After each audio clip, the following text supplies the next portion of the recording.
In this place, beneath a vast pasture of stars, a great people once lay outside their lodges and listened to the wind walk through forests of sycamore and oak.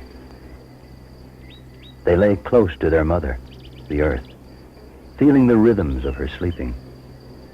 And they watched the moon wander like a silver drum across the place of their origin. And then the deep night sounds crept away with the dying wind, and in the east, day began to happen. Their father, the sun, arose up from his bed behind the hills as he had always done since time began. Just as Father Sun always rose at his appointed time, so did Mother Earth seem to govern unerringly. All life seemed to flow in a natural order. And the great people marveled at the constant unfolding of nature's miracles. They walked gently on the earth, for the earth was their mother, and they respected her and loved her as would a child. And they walked gently with the creatures of the earth, for they were their brothers.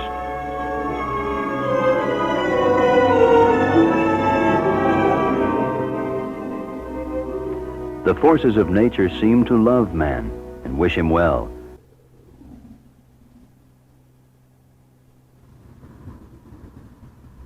But often, the spirits would grow angry.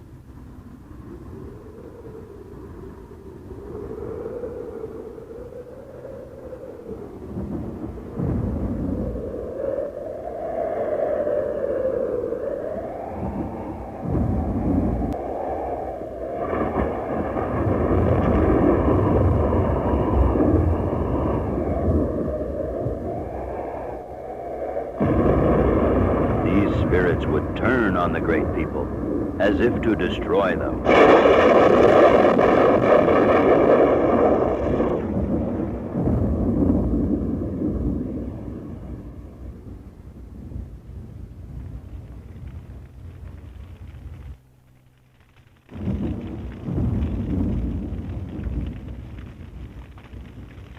The great people were in awe of the incredible powers that almost defied understanding.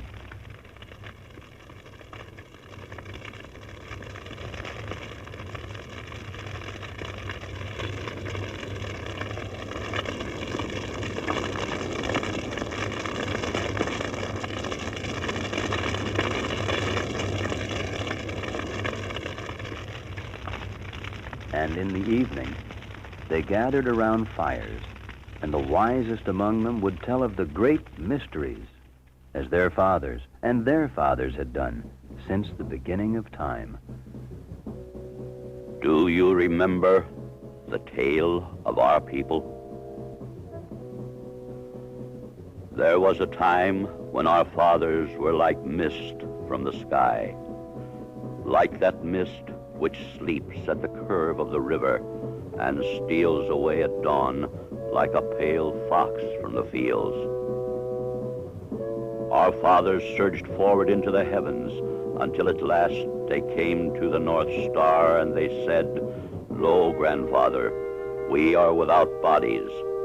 But the North Star said, "Search further." After many seasons of wandering, our fathers came to rest on the top of a red oak tree. There was a red bird in the top of the tree. Lo, brethren, our fathers sighed like a mournful spring breeze among tall grasses.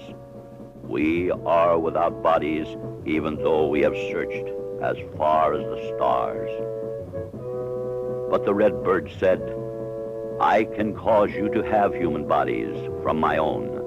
Thus it was, our fathers came from the sky to the land, came as cousins to the red bird, came as builders of a great nation.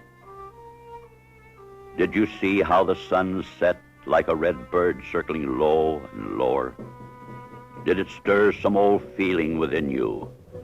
Did you ever see a cardinal in the forest and think, "There goes my cousin, from his flesh my people came"?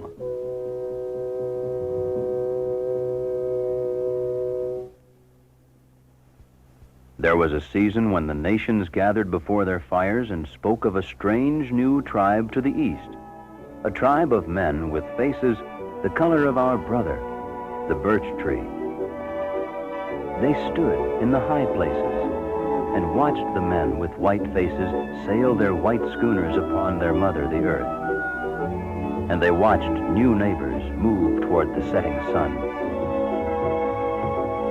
And then there came a season when they felt they could watch no longer.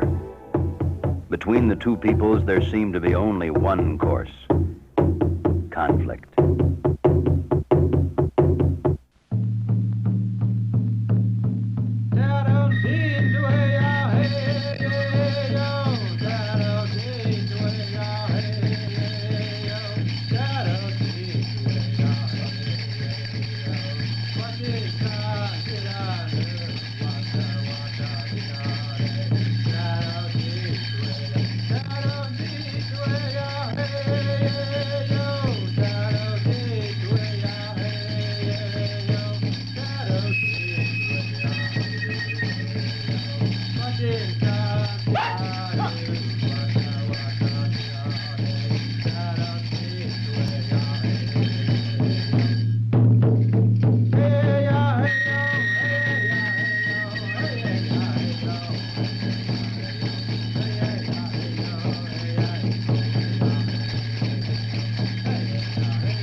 As the last war drum echoed across the canyons, there was an adjoining of the old ways into the beginning of a new era.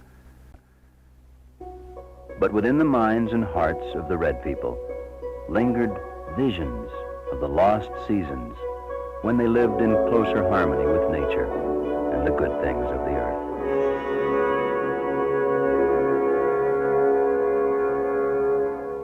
Let me gather your children and tell them a tale of my people. It is a tale our fathers told their sons, and we listened well. For our fathers had collected experience from the years. Listen well, as my people listened to the wisdom of their fathers.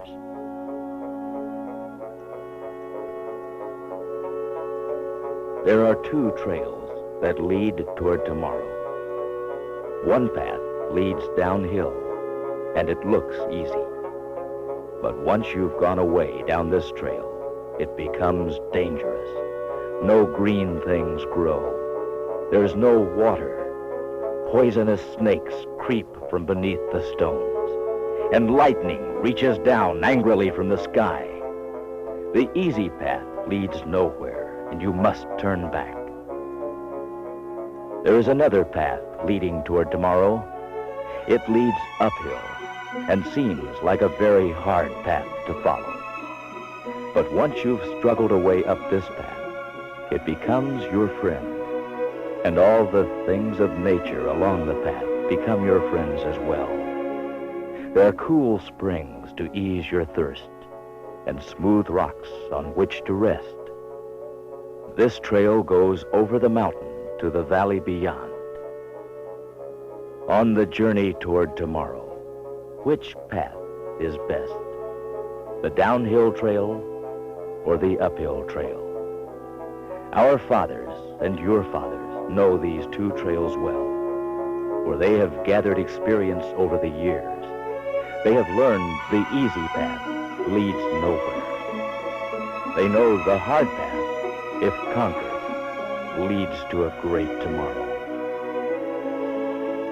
Listen well to your parents, as we have listened to ours since the world was young.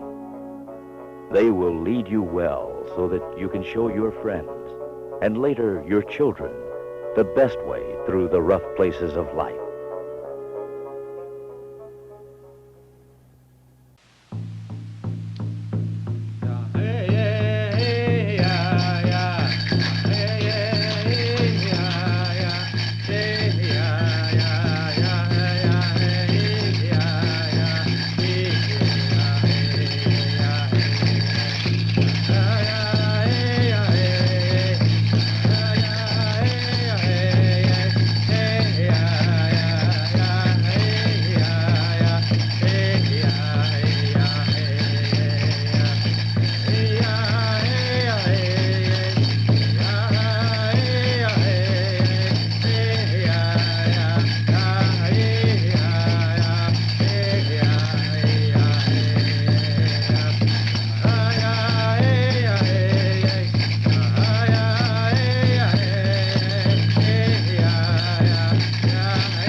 Arrow's Skyward could be the Indian way of saying, reach for the stars.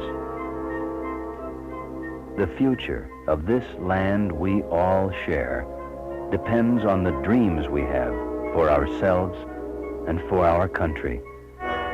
Today, we reach for the stars. Tomorrow, we may touch them.